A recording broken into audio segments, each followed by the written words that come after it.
안녕하세요. 김영석입니다. 제가 올해로 100살을 훌쩍 넘겼으니 여러분보다 조금 더 긴 길을 걸어온 셈이네요. 가끔 사람들이 저에게 묻습니다. 교수님, 인생에서 가장 소중한 공간이 어디입니까? 라고 말이죠. 그러면 저는 한치의 망설임 없이 대답합니다. 바로 나의 집이라고요.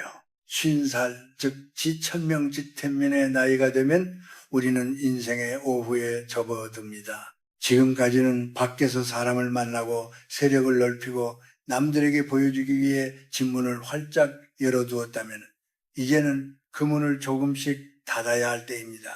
왜냐하면 50세 이후의 집은 단순히 먹고 자는 것이 아니라 당신의 남은 기운을 보존하고 가족의 안녕을 지키는 최후의 성역이기 때문입니다. 젊었을 때는 사람이 재산이라 생각했습니다.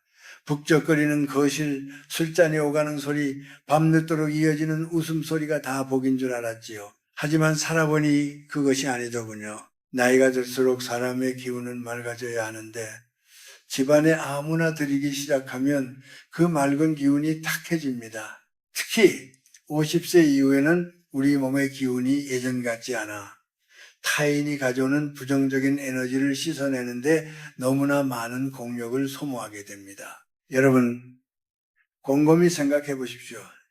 누군가 다녀간 뒤에 괜히 마음이 무겁고 부부 사이에 말다툼이 생기거나 집안 공기가 서늘해진 적이 없으신가요? 그것은 그 사람이 두고 간 나쁜 에너지가 당신의 성역을 더럽혔기 때문입니다.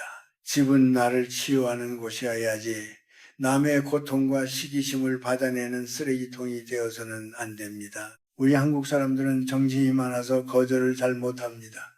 그래도 친구인데 어떻게 박절하겠구나 싶어 내키지 않는 손님을 맞이하곤 하죠. 하지만 그것은 나 자신뿐만 아니라 내 가족에게 죄를 짓는 일입니다. 50세가 넘어서도 남의 눈치를 보느라 내 집의 평화를 깨뜨리는 것은 아직도 인생의 주인으로 살지 못하고 있다는 증거입니다. 저는 오늘 여러분께 아주 단호한 이야기를 하려고 합니다. 내 집의 대문을 넘어 거실 깊숙한 곳까지 들여서는 안 될 세 부류의 사람들이 있습니다. 이들은 단순히 무례한 사람들이 아니라 당신이 평생을 쌓아온 복부의 기운을 갉아먹는 이들입니다. 교수님, 너무 야박한 것 아닙니까? 라고 물으실 수도 있겠죠.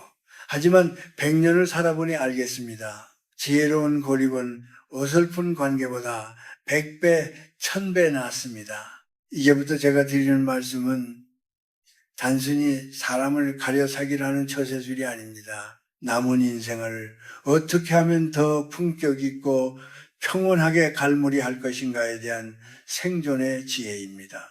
지금 당신의 집을 떠올려 보십시오. 그곳은 따뜻한 햇살이 머물고 있습니까? 아니면 누군가 뿌리고 간 원망과 시기심으로 가득 차 있습니까? 50세. 이제는 당신의 공간을 정화해야 할 시간입니다. 당신의 집이 진정한 안식처가 될 때 비로소 당신의 노년도 빛나기 시작할 것입니다. 50살이 넘으면 마음의 귀가 밝아져야 합니다. 남이 하는 말의 겉모양만 보는 게 아니라 그 말 속에 담긴 무게와 색깔을 구별할 줄 알아야 한다는 뜻이지요. 제가 살아오면서 가장 경계했던 사람 중 하나가 바로 만나기만 하면 세상의 온갖 불행을 자기 혼자 다 짊어진 것처럼 말하는 이들입니다. 이런 사람들을 저는 감정의 배설자라고 부릅니다. 이들은 대개 너니까 내가 이런 말을 하는 거야 라는 말로 운을 빱니다. 그러고는 본물 터지듯 누군가에 대한 원망, 세상에 대한 불만, 그리고 자신의 기구한 팔자 이야기를 쏟아냅니다. 물론 친구 사이에 아픔을 나누는 것은 인지상정입니다. 하지만 이들은 다릅니다. 이들은 위로를 바라는 것이 아니라 자신이 가진 부정적인 에너지를 누군가에게 떠넘길 대상을 찾는 것입니다. 특히 이런 사람을 당신의 거실로 들여앉히는 것은 매우 위험한 일입니다. 거실은 가족이 모여 웃음을 나누고 내일을 꿈꾸는 곳입니다. 그런데 그곳에서 몇 시간 동안 누군가를 미워하고 세상을 저주하는 말을 듣고 있다고 상상해 보십시오. 그 사람이 떠난 뒤에도 그 어두운 말들은 공기 중에 떠다니며 벽지에 스며들고 당신의 소파에 남습니다. 50세 이후에 우리는 마음이 예민해져서 이런 탁한 기운을 접하면 몸까지 아파지기도 합니다.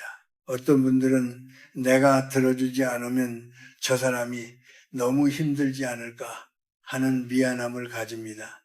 하지만 그것은 착각입니다. 그런 분들은 당신이 아니더라도 또 다른 길을 찾아 떠날 사람들입니다. 그들은 스스로 일어설 의지가 없으며 오히려 당신의 맑은 에너지를 빨아들여 자신의 어둠을 채우려 합니다. 한국 사회에서는 유독 한이라는 정서가 깊습니다. 그래서인지 유난히 신세 한탄을 정으로 치부하는 경향이 있지요. 하지만 나이가 들수록 입은 닫고 지갑은 열라는 말처럼 우리는 자신의 고통을 다스릴 줄 알아야 합니다. 자기 고통을 다스리지 못해 남의 집까지 찾아가 에너지를 뺏는 사람은 친구가 아니라 에너지 도둑일 뿐입니다. 한 번은 제 지인 중에 늘 남편 형과 자식 탓을 입에 달고 사는 분이 있었습니다. 그분이 다녀가기만 하면은 그 집 안주인은 며칠을 알아누웠지요. 나중에서야 깨달았습니다. 그것은 단순한 피로가 아니라 타인의 악한 감정이 내 평온한 삶의 질서를 깨뜨렸을 때 나타나는 영혼의 거부 반응이라는 것을요. 50세는 나를 지키는 법을 배워야 하는 나이입니다. 누군가 당신의 집 대문을 두드리며 또다시 어두운 이야기 보따리를 풀려 한다면 단호해지셔야 합니다. 집 밖 카페에서 짧게 차 한 잔 마시는 것으로 족합니다. 당신의 성역인 집안까지 그 어둠을 끌어들이지 마십시오. 당신의 집은 오직 감사와 축복 그리고 평온한 침묵만이 머물러야 하는 곳입니다. 나이가 들면 귀가 어두워지는 것은 세상의 험한 말을 덜 듣고 내면의 소리에 집중하라는 하늘의 뜻이다라는 말이 있습니다.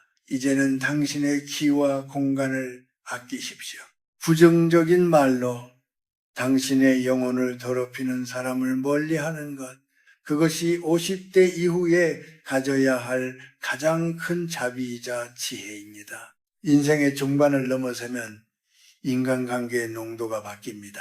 젊은 시절에는 넓은 바다처럼 많은 사람을 품는 것이 미덕이라 믿었지만 신살이 넘으면 맑고 깊은 우물처럼 소수의 진실한 인연만 남기는 것이 복입니다. 두 번째로 여러분이 집안에 절대 들여서는 안 될 부류는 바로 은근한 시기심을 가진 사람들입니다. 이들은 겉으로는 아주 다정해 보입니다. 집들이를 오거나 오랜만에 방문하면 집이 참 좋네. 자식들이 잘 풀려서 좋겠다며 덕담을 건넵니다. 하지만 그 눈빛을 가만히 살펴보십시오. 진심으로 기뻐하는 빛이 아니라 당신의 집안 구석구석을 훑으며 무엇이 나보다 나은지 어디에 빈틈이 있는지를 찾아내려는 서늘한 기운이 서려 있습니다. 우리 옛말에 사촌이 땅을 사면 배가 아프다는 말이 있지요. 참 슬픈 말이지만 인간의 본성 밑바닥에는 그런 마음이 숨어 있습니다. 특히 50세 이후에는 삶의 성적이 어느 정도 눈에 보이기 시작합니다. 누구는 넓은 집으로 옮기고 누구는 자녀를 여의고 누구는 건강을 유지합니다. 이때 친구라는 이름으로 다가와 당신의 성취를 깎아내리거나 교묘하게 비교하며 당신의 마음속에 먼지를 뿌리는 사람들이 있습니다. 집은 넓은데 위치가 좀 아쉽네. 아들이 대기업 갔다며? 근데 요즘은 대기업도 금방 나온다더라. 이런 식의 말들은 얼핏 걱정처럼 들리지만 사실은 당신의 행복에 작은 흠집을 내어 자신의 열등감을 달래려는 행동입니다.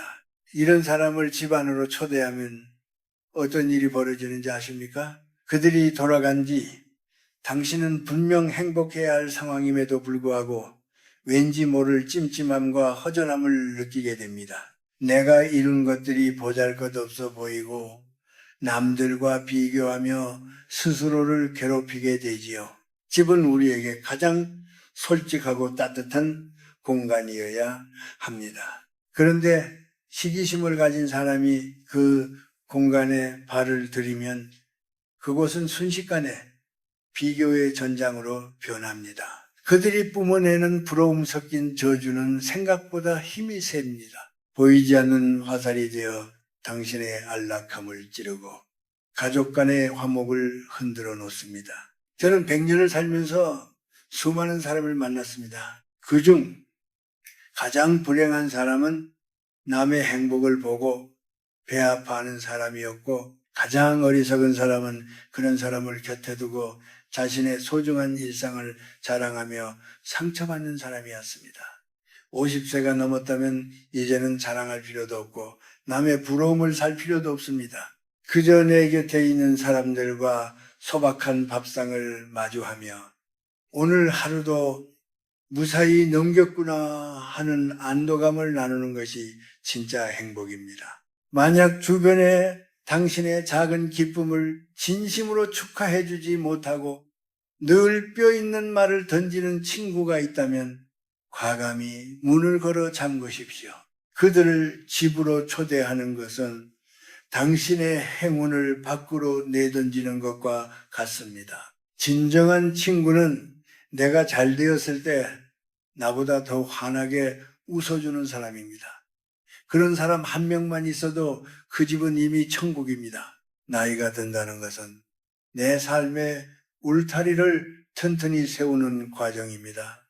시기심이라는 독버섯이 당신의 거실에서 자라나게 두지 마십시오.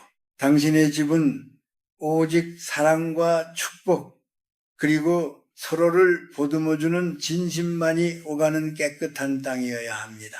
그것이 50대 이후에 당신이 지켜야 할 자존심이자 삶의 품격입니다. 50살이 넘은 삶에서 가장 아름다운 모습은 무엇일까요? 저는 그것을 정돈된 질서라고 생각합니다. 인생의 풍파를 다 겪고 난 뒤에 비로소 내 주변을 깔끔하게 정리하고 나만의 속도로 걷는 그 모습 말입니다. 그런데 이렇게 소중하게 쌓아온 삶의 질서를 한순간에 무너뜨리는 사람들이 있습니다. 바로 세 번째로 경계해야 할 부류, 남의 경계를 존중하지 않는 무례한 사람들입니다. 이들은 대개 우리 사이에 뭐 어때라는 말을 입에 달고 삽니다. 허물없는 사이라는 핑계로 예고도 없이 문을 두드리거나 집안의 살림살이를 마음대로 평가하고 심지어 당신의 자녀 교육이나 돈 문제까지 깊숙이 참견하려 듭니다. 한국 사람들은 이런 행동을 허물없다거나 삭삭하다고 좋게 봐주기도 하지만 50세 이후의 삶에서 이런 무례함은 당신의 정신적인 뿌리를 흔드는 위험한 독소가 됩니다. 집은 나만의 규칙이 있고 내 가족만의 이야기가 흐르는 곳입니다. 그런데 이 무례한 손님들은 마치 자기 집인 양 행동하며 당신의 평안을 깨뜨립니다. 당신이 아끼는 물건을 함부로 다루거나 부부 사이에 민감한 문제를 서슴없이 끄집어내어 분위기를 어둡게 만듭니다. 그들은 그것이 친밀함의 표시라고 착각하지만 사실은 상대방의 인격을 존중하지 않는 오만함일 뿐입니다. 나이가 든다는 것은 나만의 영역이 더 소중해지는 과정입니다. 젊었을 때는 남의 시선에 맞춰 살았지만 이제는 내가 편안한 방식대로 살 권리가 있습니다. 그런데 무례한 친구가 거실 한복판에 앉아 당신의 삶의 방식을 가르치려 들거나 당신이 애써 지켜온 평온을 흔들어 놓는다면 그것을 참아내느라 얼마나 많은 기운을 써야 하겠습니까? 그 기운은 당신의 건강을 돌보고 배우자를 사랑하며 손주들을 위해 써야 할 귀한 에너지입니다. 특히 이런 사람들을 조심해야 하는 이유는 그들이 가족 간의 갈등을 씨뿌리고 가기 때문입니다. 그가 떠난 뒤 저 친구 말 들어보니 당신은 왜 그래? 누구 집 자식은 이렇다는데 우리 애는 왜 이 모양이야? 라며 남편이나 아내, 자식과 얼굴을 붉히게 된다면 그 손님은 당신의 집에 복이 아니라 재앙을 드린 셈입니다. 50세는 아니요 라고 말할 줄 아는 용기가 필요한 나이입니다. 아무리 친해도 우리 집에서는 그런 말을 삼가족에라고 말할 수 있어야 합니다. 아니, 그 전에 그런 무례함이 습관이 된 사람이라면은 아예 당신의 거실로 들어오는 길목을 차단하는 것이 현명합니다. 집 밖에서 만날 때는 적당히 웃으며 넘길 수 있어도 당신이 맨발로 쉬고 있는 안방까지 그들의 무례한 발길이 닿게 해서는 안 됩니다. 존중이 없는 관계는 껍데기뿐입니다. 저도 긴 세월을 지내오며 깨달았습니다. 진정한 벗은 내 집의 문턱을 넘을 때 신발을 가지런히 벗는 마음처럼 내 마음의 문턱도 조심스럽게 대하는 사람입니다. 나의 고요함을 지켜주려 애쓰고 내 가족의 비밀을 소중히 여겨주는 그런 사람 말입니다. 만약 지금 당신 주변에 지나다는 이유로 당신의 영역을 함부로 침범하고 당신을 작게 만드는 사람이 있다면 과감히 멀어지십시오. 그것은 배신이 아니라 남은 생을 향기롭게 살기 위한 필연적인 선택입니다. 당신의 집은 당신의 품격이 머무는 곳입니다. 그곳을 아무에게나 내주어 무질서하게 만들지 마십시오. 스스로를 귀하게 대접할 때 세상도 당신을 함부로 대하지 못합니다. 이제 마지막 이야기를 나누어 볼까 합니다.